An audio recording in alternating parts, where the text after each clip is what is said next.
4, versículos 12 al 17. Este es el sermón correspondiente al Día del Señor, febrero 22 de 2015, titulado La Gran Proclamación del Rey Jesús, basado en el Evangelio según San Mateo, capítulo 4, versículos 12 al 17, el cual procederemos a leer. Mateo, Evangelio según San Mateo, capítulo 4, versículos 12 al 17. Dice la palabra del Señor, en el nombre del Padre, del Hijo y del Espíritu Santo. Cuando Jesús oyó que habían encarcelado a Juan, regresó a Galilea.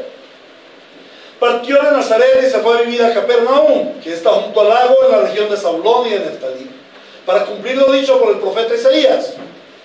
Tierra de Zabulón y tierra de Neftalí, camino del mar, al otro lado del Jordán, Galilea de los gentiles. El pueblo que habitaba en la oscuridad ha visto una gran luz. Sobre los que vivían en densas tinieblas ha resplandecido una luz.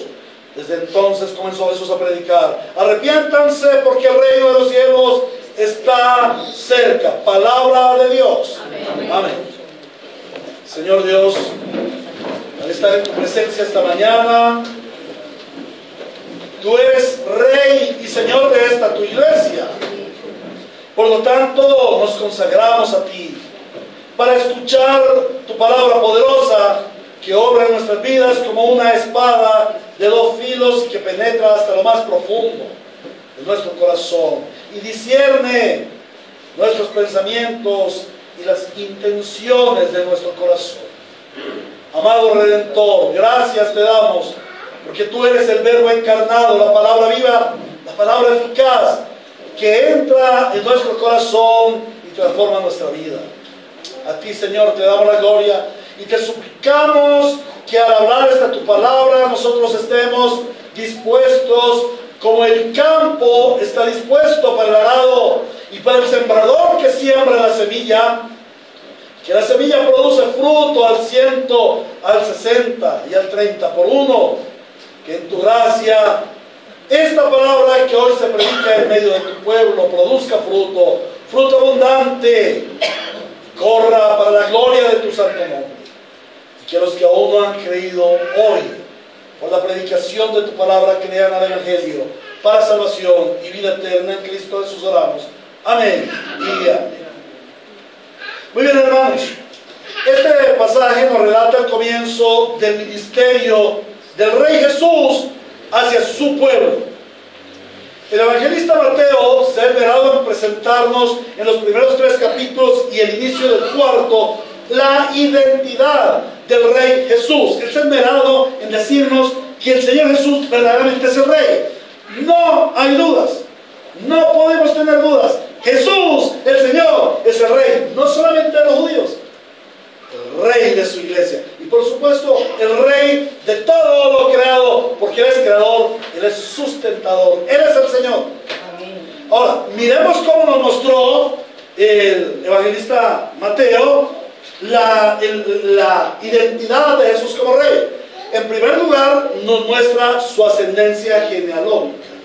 En el capítulo 1 vemos la genealogía del Señor Jesús y su derecho a ser Rey por pertenecer al linaje del rey David. Pero especialmente el evangelista Mateo se esfuerza, se esmera por mostrar al pueblo judío que el Señor Jesús es Rey como cumplimiento a la profecía. Él está constantemente diciendo: para que se cumpla lo dicho por el profeta, para que se cumpla lo que dijo el profeta. O sea, el evangelista está mostrando que el Señor Jesús es el cumplimiento de las profecías. Por lo tanto, Él ha sido designado Rey de los judíos y ese designio profético se ha cumplido.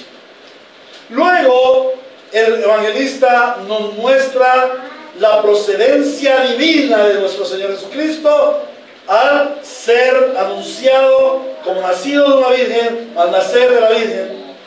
Vemos cómo el Señor Jesús es el Rey de los judíos, es el Rey de la iglesia, es el Señor Dios hecho hombre.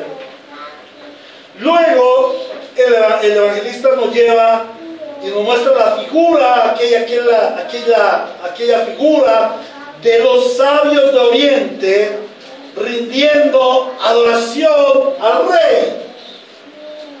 Como los sabios de Oriente, otro pueblo, vienen a rendir adoración al rey. Esto nos muestra que el Señor Jesús es el rey de la iglesia.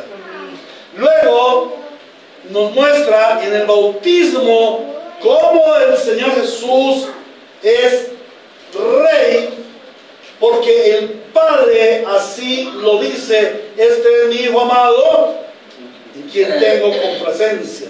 Mi Hijo amado, el unigénito del Padre, el Hijo del Rey, el Rey de Reyes y Señor de Señores.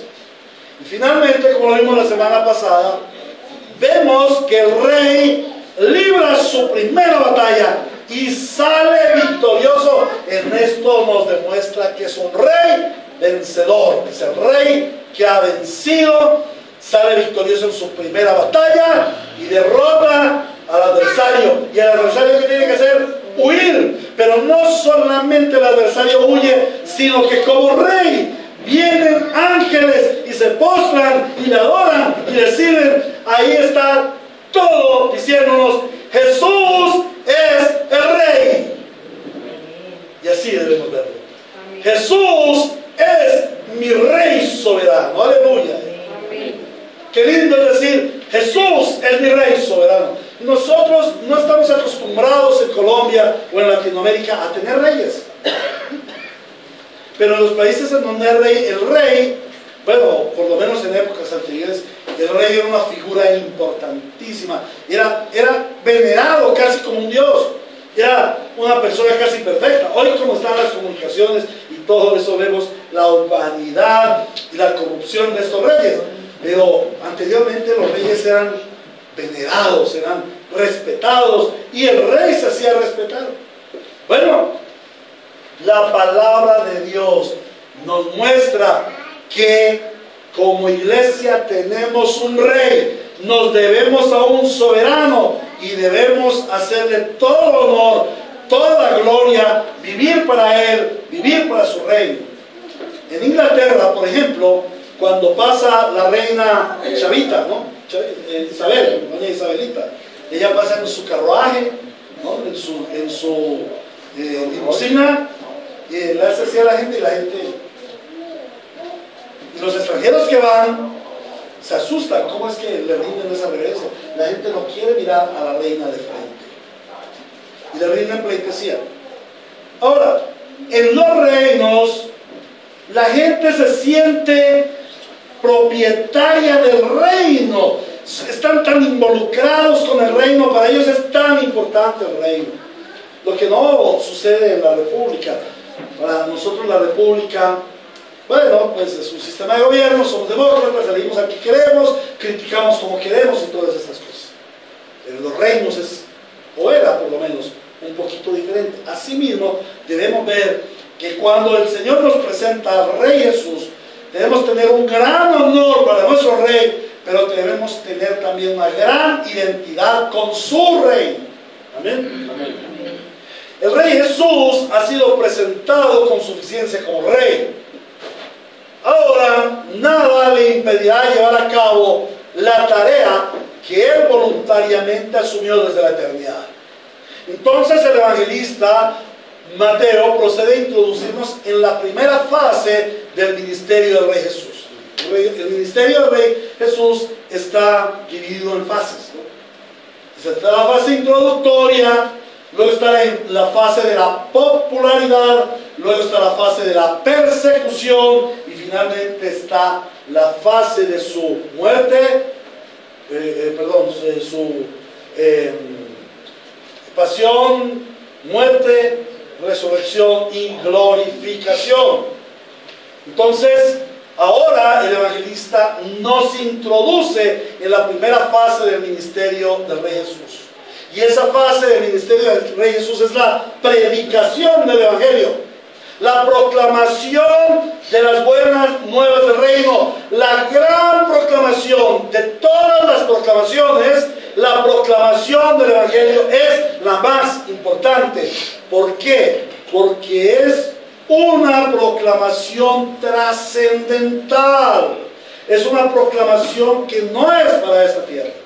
Los reyes de esta tierra se pueden parar y decir: como rey de mi nación decreto tal cosa, y mis súbditos deben obedecer. Oh, pero el Rey eterno se levanta y proclama un mensaje que no es para esta tierra. No es un mensaje que trasciende fronteras nacionales, ni siquiera continentales. Ni siquiera es un mensaje que trascienda barreras o fronteras planetarias. Es un mensaje que trasciende la frontera espiritual, que nos pasa de muerte a vida, que nos pasa de pecado a santidad. Por eso es el gran mensaje, la gran proclamación del gran rey.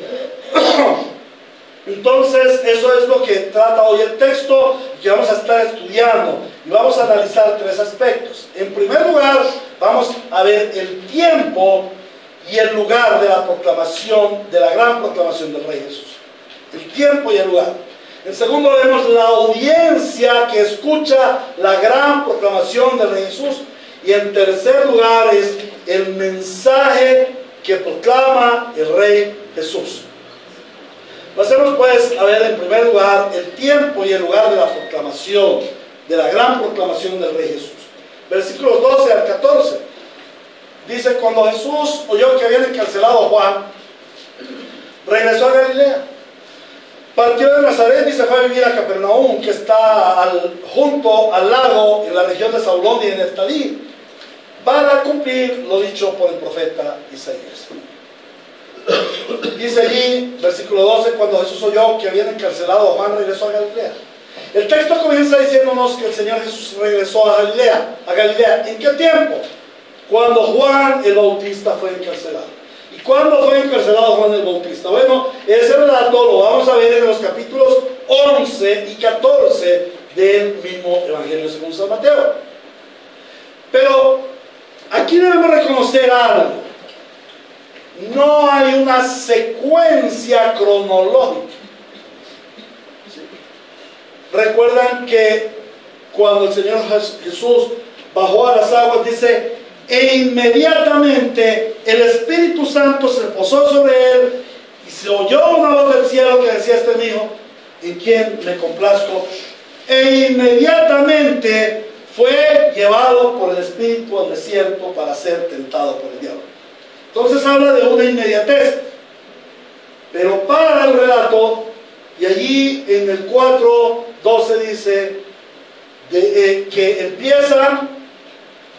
Dice: entonces, cuando Jesús oyó que habían encarcelado a Juan, regresó a Galilea. No hay una secuencia cronológica, y no podríamos saber exactamente cuándo fue eso que encarcelaron a Juan el Bautista. Pues el Evangelio de San Juan, en el Evangelio de San Juan, en los capítulos 1 al 3, encontramos relatos acerca del Señor, que Él desarrolló su ministerio en la región de Judea y junto al río Jordán, y fue al templo e hizo algunos discípulos, y durante ese tiempo Él tuvo gran popularidad e hizo muchos discípulos, tanto así que los discípulos de Juan el Bautista le dijeron: pero maestro Juan, mira, al que tú bautizaste allá en el Jordán, el que predica al otro lado del Jordán, hace más discípulos que tú. Él te está robando las ovejitas. ¿Y qué le dijo Juan? No ven, es menester que yo venga para que Él brille, porque Él era la luz resplandeciente. Entonces el Señor Jesús tuvo un ministerio popular en Jerusalén, en Judea. Y algunos comentaristas dicen que pudo haber sido entre 6 meses y 1 año después del bautismo. O sea, Mateo salta aproximadamente entre 6 meses, podría ser 1 año del ministerio de Jesús que hizo allí. No habla mucho de esos 6 meses. Ahora, recordemos que Mateo era publicano, cobrador de impuestos. Y él tenía su mesa de impuestos en una de las entradas de Capernaum. Entonces el evangelista Mateo empieza a seguir la secuencia de los hechos a partir del testimonio de primera vista. Por esa razón quizás no habla del ministerio anterior en Judea, junto al río Jordán, en estas regiones, en Nazaret, sino que habla del tiempo a partir de su llegada a la ciudad de Capernaum. Ahora, ¿por qué razón no es tan importante allí el tiempo? Bueno, es que ese no era el mensaje. Lo importante no es la fecha ni el lugar. Lo importante que fue lo que hizo el Señor Jesús, el Rey Jesús. El Señor Jesús regresa a Galilea. Cualquier analista diría, bueno, él se va para Galilea, para Nazaret, en donde se había criado, porque él era nazareno. Entonces, claro, él se volvió para su casa. Después de que iban a matar, después de que encarcelaron a Juan el Bautista, lo iban a matar, entonces quizás él se fue a la ciudad de Nazaret para no ser perseguido, para estar con su familia. Pero no, él se fue a vivir a Capernaum. Capernaum era una ciudad situada a orillas del mar de Galilea. ¿Y por qué allí a Capernaum? El texto no lo dice.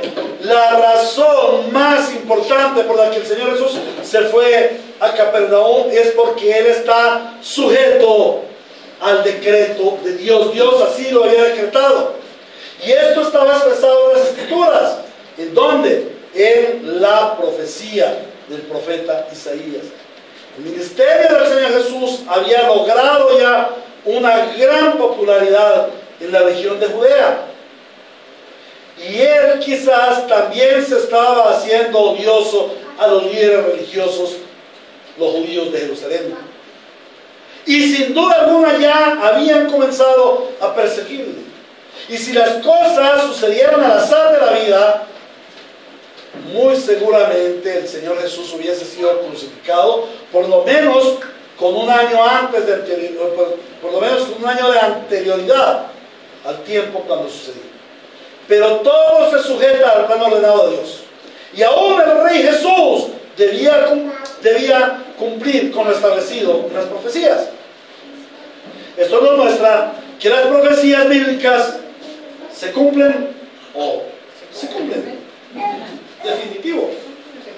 Un aspecto muy especial que no podemos pasar por alto es que el Señor se dirige a la ciudad de ¿qué?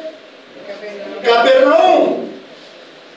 Yo no lo sabía y me llené de gozo cuando estudié, cuando dijo, wow, qué lindura. El nombre Capernaum significa aldea de Nahum, y a lo mejor no tenga mucho que ver con el profeta bíblico, pero el nombre Nahum sí tiene un gran significado. ¿Sabe qué significa Nahum? Compasivo, misericordioso. Lo cual nos indica que Capernaum es la aldea de la compasión, la idea de la aldea de la consolación. Bueno, ¿y qué tiene que ver Capernaum? Si estuviéramos en Capernaum, no nos gustaría. Era una ciudad muy maluca, que era a orillas del mar de Galilea. Había mucho comercio, embarcaciones, prostitución, mundo, pecado, mezcla entre judíos y paganos. Por eso la gente no le gustaba Capernaum. La tenían por menos. ¿Cómo puede ser que en ese lugar hubiera algo de compasión, hubiera algo de consolación, de esperanza? Esto tiene que ver con el Rey Jesús, Rey soberano y eterno, lleno de compasión y de gran consolación para su pueblo, los escogidos para la redención. No tenía que ver con la naturaleza de la misma ciudad, quizás la profecía. Capernaum, lugar podrido, lugar maloliente, lugar de pecadores, lugar pagano. Allí se muestra la gran misericordia, allí se muestra la compasión y la consolación de nuestro buen y santo Dios. Ahora, pasemos al segundo aspecto muy importante de nuestro relato: la audiencia a quien se dirige el Rey Jesús, a quien dirige su gran proclamación. Dice 15: tierra de Zabulón y tierra de Neftalí, camino del mar, al otro lado del Jordán, Galilea de los gentiles. El pueblo que habitaba en la oscuridad ha visto una gran luz. Sobre los que vivían en densas tinieblas ha resplandecido la luz. Y esto era hermoso. Capernaum, donde habitaban las tinieblas, la gran oscuridad, Dios ha hecho resplandecer su preciosa luz admirable. Mientras que en Jerusalén se regodeaba la alta capa social y religiosa de los judíos, la región de Galilea era considerada la más baja, era repudiada, y aunque Capernaum fuera una ciudad rica, de gran comercio y punto casi obligatorio para todo el mundo entre el Mediterráneo y Oriente, los judíos aborrecían a esta ciudad porque sus habitantes se habían paganizado, se habían mezclado con los paganos, y la sociedad judía ya no era la misma. Esa sociedad recalcitrante, esa sociedad rancia de Jerusalén, que eran tan religiosos con sus vestidos, con sus normas, con sus legalismos. Imagínense lo que pensaron los religiosos judíos de Jerusalén cuando supieron que el Señor Jesús se había ido para Capernaum a predicar. Ahora, lo importante de esta región de Galilea de los gentiles, de Capernaum, no es en sí su conexión con la cultura judía, sino lo que esta región representa espiritualmente, lo que esta región representa bíblicamente. ¿Qué quiere decir Galilea de los gentiles? ¿Qué quiere decir tierra de Zabulón, tierra de Neftalí, Galilea de los gentiles? Esto nos habla de un mundo caído, de pecadores necesitados de redención, de gentes a las que su religión, conforme al modelo humano, no les había servido para nada. Esto nos habla de un pueblo ignorante de Dios. Ahora, cuando el Señor dice acerca de tu región, tierra de Neftalí, tierra de Zabulón, camino del mar, al otro lado del Jordán, Galilea de los gentiles, nos está hablando de una gran vastedad geográfica. Empecemos porque cuando allí el evangelista nos dice tierra de Zabulón y tierra de Neftalí, la palabra tierra, repetida en dos ocasiones, nos conduce a pensar en que Zabulón y Neftalí están hablando de toda la tierra, de todos los hombres. Así como estaba Zabulón y Neftalí perdidos, necesitados de luz, así estaba toda la tierra. Cuando dice tierra de, nos está hablando de la tierra, de toda la humanidad perdida, del clamor de toda la tierra y de la necesidad de toda la tierra, de todo hombre en Zabulón, de la necesidad de todo hombre de la salvación. Ahora, particularmente hablando de tierra de Zabulón y tierra de Neftalí, son dos regiones del antiguo Israel, dos regiones que adjudicó Josué cuando entró Israel a la tierra prometida, y Zabulón queda al oeste y Neftalí al norte, pasando el río Jordán. Pero allí también nos habla de Galilea de los gentiles y de las regiones más allá del mar. ¿Y qué característica tenía esta tierra? Sus gentes estaban sumidas dice el texto, en las más densas tinieblas. Esta tierra necesitaba que la luz brillara, pero gloria a Dios, porque ya estaba Capernaum, la aldea de Nahum, la aldea de la esperanza. Dios tuvo misericordia y les envió a ellos la luz verdadera, Jesucristo el Señor. El hecho de que ahora el Señor centrara su actividad evangélica en estas regiones implica dos cosas. En primer lugar, es un acto profético de su obra redentiva dirigida a los hombres de todo pueblo, lengua y nación. Pero más importante es que Jesús estaba penetrando el evangelio en territorios que Juan no había tocado. ¿Recuerdan? La predicación era la misma, pero Juan no había llegado sino hasta las orillas del Jordán, en el desierto. Pero ahora el Señor Jesús, el Rey Jesús, está avanzando su reino, y las puertas del reino de la muerte no podrán contra el avance de Cristo y de su iglesia. En repetidas ocasiones el Rey Jesús destaca que aquellos que reconocen su bajeza espiritual son los primeros en correr hacia la salvación. Bienaventurados los pobres en espíritu, porque de ellos es el reino de los cielos, dice luego en Mateo capítulo 5. El Señor Jesucristo destaca que las rameras y los publicanos van al reino de los cielos delante de los fariseos y de los escribas, de los religiosos.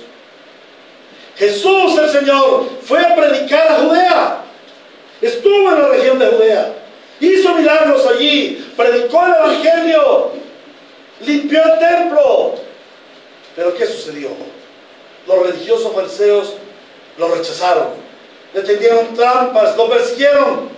Aquellos de quienes se esperaba la aceptación del evangelio porque habían sido avisados del evangelio de Cristo, del Rey Jesús, fueron los primeros en rechazar.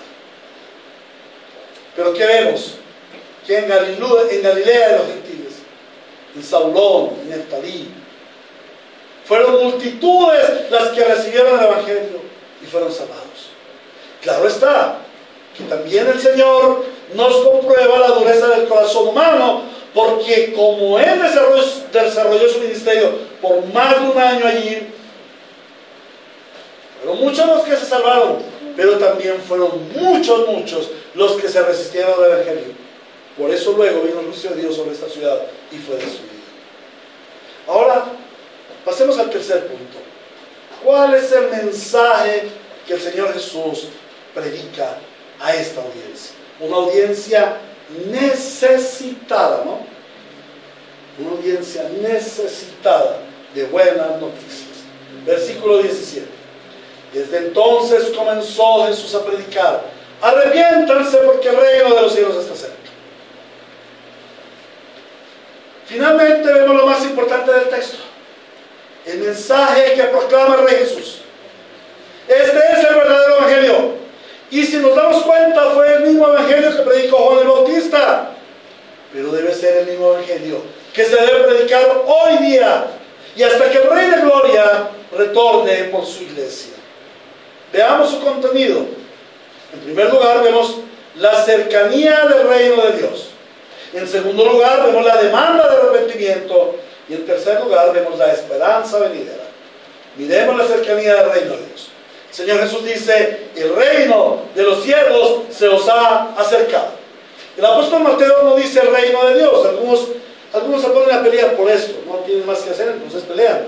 No, es que el Señor Jesús no dijo que el reino de... Perdón, Mateo no dijo que el Señor Jesús hubiera dicho el reino de Dios, sino dijo el reino de los cielos. No hay diferencia, hermanos. No hay diferencia.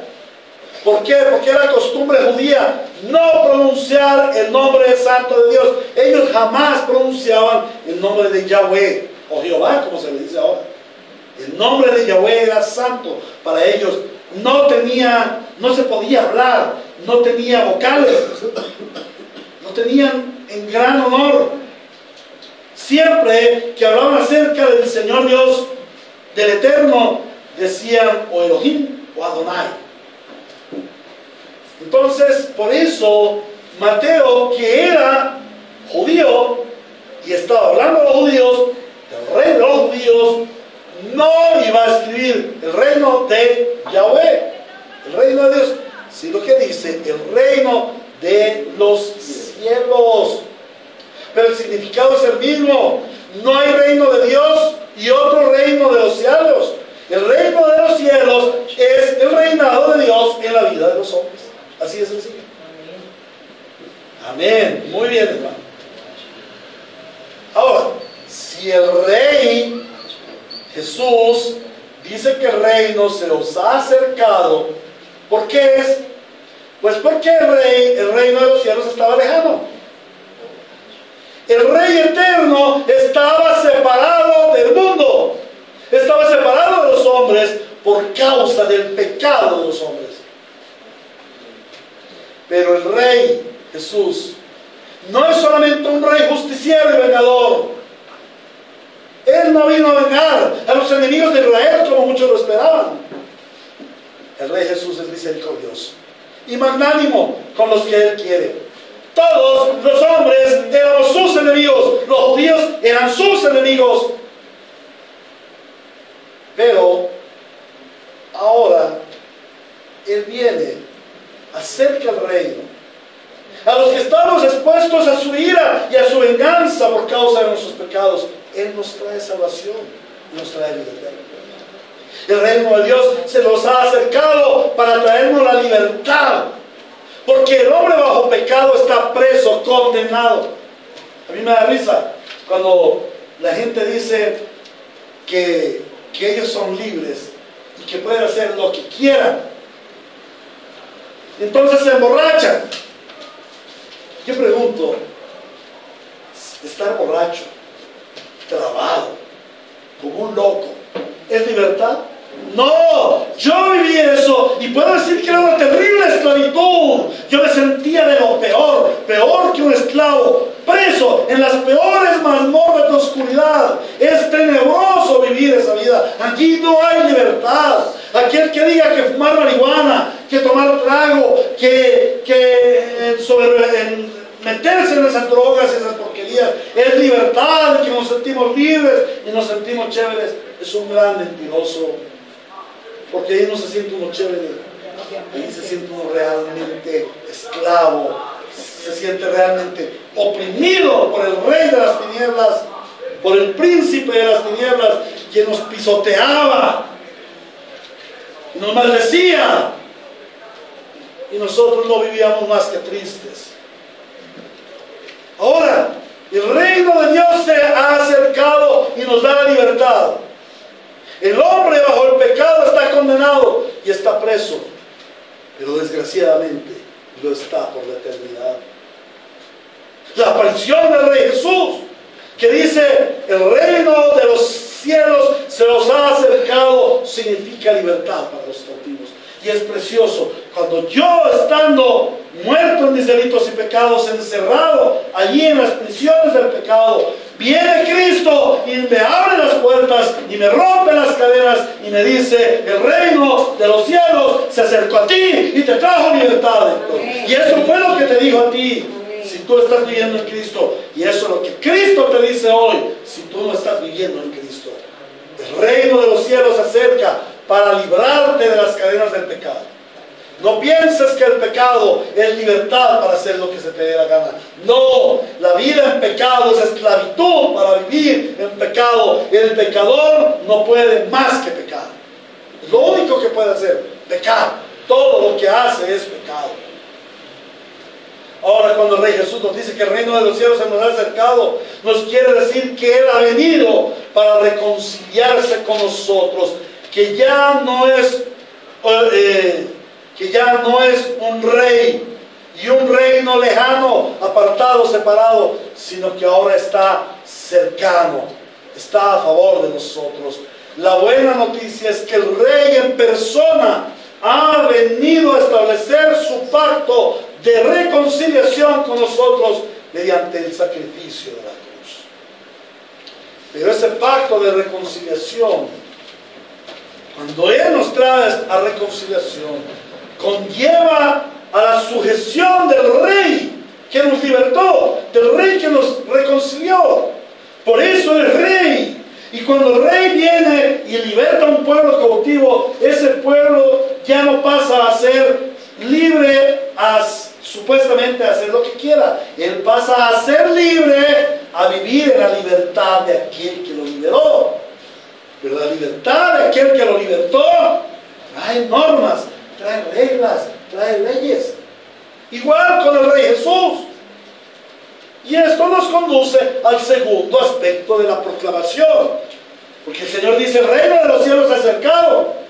Si el reino de los cielos se ha acercado, por lo tanto, arrepiéntanse. La demanda es el arrepentimiento.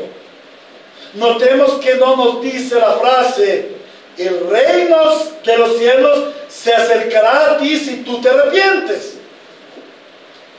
La lógica de la frase nos hace una afirmación. El reino de Dios se os ha acercado. Por lo tanto, arrepiéntanse. Cuando el Rey Jesús se acerca a nosotros y proclama su gran reinado y nos lleva a libertad, nuestra respuesta debe ser arrepentimiento.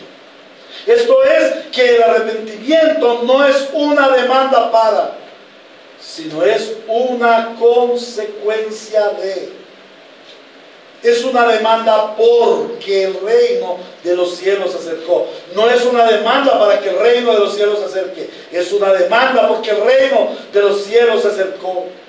Y a todo aquel que se le ha acercado el reino de los cielos, consecuentemente se arrepentirá.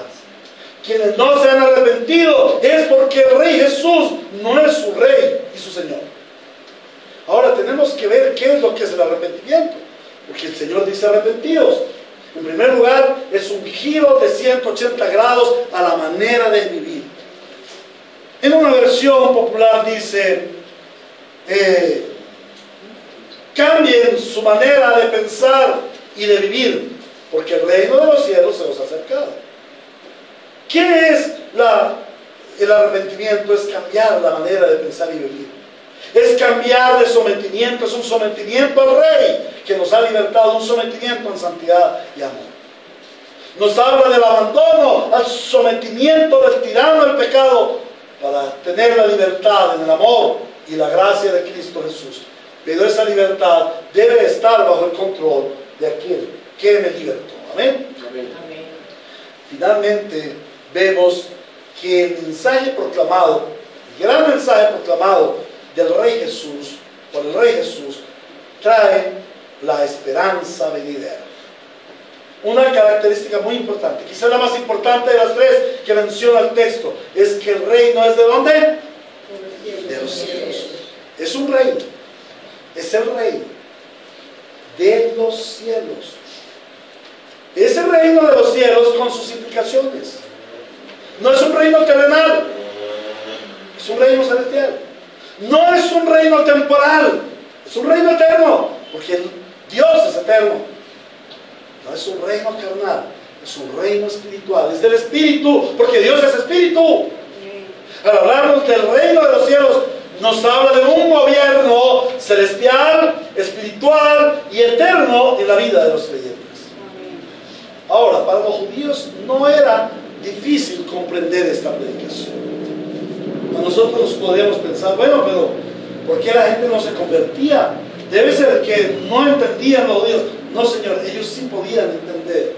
¿Por qué? Porque a ellos se les habían dado las profecías, a ellos se les había dado la palabra. Toda la Tanaj del Antiguo Testamento hablaba de ese rey que iba a venir a proclamar la venida del reino de los cielos. Para los judíos era fácil poder comprender que desde el principio Dios tenía un panorama y tenía un propósito redentivo para la vida eterna. Era un mensaje trascendental. Sin embargo, por haberse enfrascado en pretender comprender a Dios desde su punto de vista humano, por ser idólatra, ¿se acuerda ahora cuando hablábamos de que la iglesia cristiana evangélica del siglo XXI es una iglesia idólatra? ¿Por qué? Porque se ha enfrascado en comprender a Jesús desde su punto de vista y no desde el punto de vista de Dios expresado en la Biblia. Los judíos hicieron eso. Entonces, Dios hizo que ellos, el hecho de que ellos centraran a su manera de ver el reino de Dios, los centraron en la esperanza del reino terrenal. Ellos esperaban cosas para acá, para este mundo. Pero el reino no es terrenal. Por eso el Señor Jesús dice, el reino de los cielos, no el reino de la tierra. Y ese es el mensaje para nosotros también. Por eso en esta iglesia no se predican cosas para esta tierra. Porque toda esta tierra es temporal, es pasajero. El cielo y la tierra pasarán. ¿Pero qué quedará? Las palabras no pasarán. La palabra del Señor permanece para siempre. El hecho de que el Rey Jesús proclamara la venida del reino de los cielos implica que el plan de Dios para los participantes del reino es trascendente. Dios tiene un plan que va más allá, como lo explicaba Rabat. Es un plan que conlleva la esperanza de la vida eterna. Y esa es precisamente la parte más importante de la proclamación del Evangelio del Rey Jesús. Su reino es eterno, no tendrá fin y no podrá ser destruido. Por el contrario, al reino de las tinieblas y sus seguidores, a partir de ese momento de la proclamación del reinado del Rey Jesús, le estaban contados sus días. Muy pronto el rey pisotearía la cabeza del príncipe de las tinieblas y le dejaría condenado para siempre. A Dios sea toda la gloria en su iglesia por los siglos de los siglos. Amén. ¿Qué aplicaciones debemos tener acerca de este mensaje de esta mañana? El Rey Jesús ha proclamado hoy en medio de nosotros su mensaje de salvación y vida eterna. Pero este mensaje no sirve para nada si no es escuchado y obedecido. En primer lugar, este es un llamado a quienes aún están bajo el reinado del pecado, del maligno y de la muerte. A quienes aún están en prisiones de oscuridad. Hoy ha venido la luz. Oye, escucha tú, tierra de Medellín, tierra de López de Mesa, tierra de Pedregal, Galilea de los gentiles, Medellín de los gentiles, Colombia de los gentiles. La luz os ha resplandecido. La luz ha venido. Por lo tanto, convertíos, arrepentíos. Acércate hoy a Jesús. Él es el Rey. Arrepiéntete, clama a Él y ruega para que su reinado sea establecido en tu familia, en nuestra tierra de Medellín y de Antioquia y de Colombia y de Venezuela. Y ese es nuestro ruego. Rogamos, Señor, establece tu reino. Y esa debe ser nuestra oración. Establece tu reino en mi vida. Quiero que tú reines, mi Señor, porque tú eres el Rey Jesús. Y tú proclamaste un mensaje claro: arrepentíos, porque el reino de los cielos se os ha acercado. Amén. Pero el Evangelio no es un mensaje solamente para ese momento específico en que se recibe la salvación. Los ya creyentes debemos considerar que el Rey Jesús ha establecido ya su reino en nuestras vidas y que debemos vivir conforme al establecimiento de ese su reino. Y miremos tres aspectos de su reino. En primer lugar, el reino de Dios es paz, gozo y justicia en el poder del Espíritu Santo. Dios el Señor ha establecido su reino en tu vida, en mi vida, dándonos a su poderoso, precioso Espíritu Santo, el divino consolador. Tú vives en el Espíritu y tu vida es del Espíritu y para el Espíritu y por el Espíritu. Vive una vida espiritual. Es un reino de paz. A pesar de las circunstancias por las que pasamos. Vive el reino de paz. ¿Por qué paz? Porque la terrible condenación que tenías ya no está. Si tú eres un creyente, has sido reconciliado con Dios. Y la ira de Dios no caerá sobre ti, porque ya cayó sobre el Rey Jesucristo. El Rey de Reyes se humilló hasta lo más vil, hasta morir en la cruz, para recibir sobre él todo el castigo de los pecadores. Por eso estamos en paz para con Dios. Por eso el maligno no nos puede tocar. Vive la paz de los hijos de Dios. Si tú no vives en la paz de los hijos de Dios, te concentrarás en luchar carnalmente en las situaciones de esta tierra, el pecado, llámese pobreza, llámese necesidad, llámese enfermedad, llámese tristeza, como se llame. Pero si tú vives en la paz de Cristo, centrarás todos tus esfuerzos y toda tu vida para la gloria de nuestro Padre, que es para lo cual fuimos hechos. Pero vive también en el gozo, a pesar de toda circunstancia.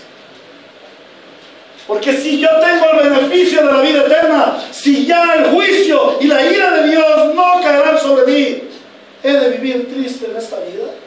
¿He de vivir preocupado en esta vida? No, el gozo del Señor es mi fortaleza y viviré fortalecido porque vivo en el gozo de mi Señor. Mi Señor se goza por mi salvación, y si Él se goza por mi salvación, ¿cómo no he de gozarme yo, que soy el beneficiario de la salvación?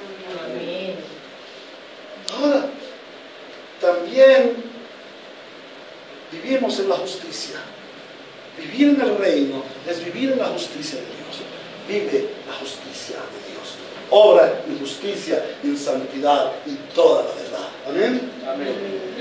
Ahora, en segundo lugar, vivir la vida del reino es estar en constante arrepentimiento. El arrepentimiento no es una sola vez.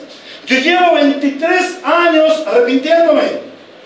Y la gente dirá, ¡ay, tan descarado! ¿Por qué no se arrepintió de una vez por todas? No, porque ese remanente de pecado todavía asusa, todavía me molesta y todavía debo cada día depender de mi Señor y arrepentirme de mis pecados para que Él me fortalezca. Y la evidencia de que yo soy hijo del Rey, y la evidencia que soy, que pertenezco al Rey Jesús, y la evidencia de que estoy en el reino de los cielos, es que me estoy arrepintiendo constantemente. Si no me arrepiento de mis pecados, quiere decir que no soy ciudadano del reino, ni soy vasallo del Rey de Reyes y del Señor de Señores. Y en tercer lugar, la vida del reino es una vida en la esperanza gloriosa. La única manera de llegar a la meta del reino es seguir diariamente las pisadas del Rey Jesús. Es andar el camino del Rey Jesús, porque Él es el camino y la verdad y la vida. Y Él es el que nos lleva a la meta final. La gloria del Padre. La eternidad con el Padre. Cuando yo vivo en la esperanza gloriosa, vivo como iglesia victoriosa. Como la iglesia que ya tuvo la victoria, porque Cristo tuvo la victoria. Y eso me hace una iglesia militante. Eso me hace un miembro militante. Estoy diariamente batallando contra mi pecado. A través de la oración, a través del estudio de la palabra, a través de la predicación de la palabra, a través de la meditación en la palabra, a través de la congregación de la iglesia, a través del bautismo, a través de los medios de gracia que el Señor nos ha dado. Pero también vivir en la esperanza gloriosa es avanzar el reino celestial en esta tierra que gime por salvación. Es llevar aquel mensaje precioso, aquel mensaje proclamado por el Rey de Gloria, quien es la cabeza de quienes ahora somos su cuerpo, su iglesia, que proclama a tiempo y destiempo: el reino de Dios se os ha acercado. Arrepentidos, arrepentidos, arrepentidos. A Cristo nuestro Señor, nuestro eterno Salvador, a Él sea la gloria por los siglos de los siglos en su iglesia. Amén y amén. Amado Padre y Dios,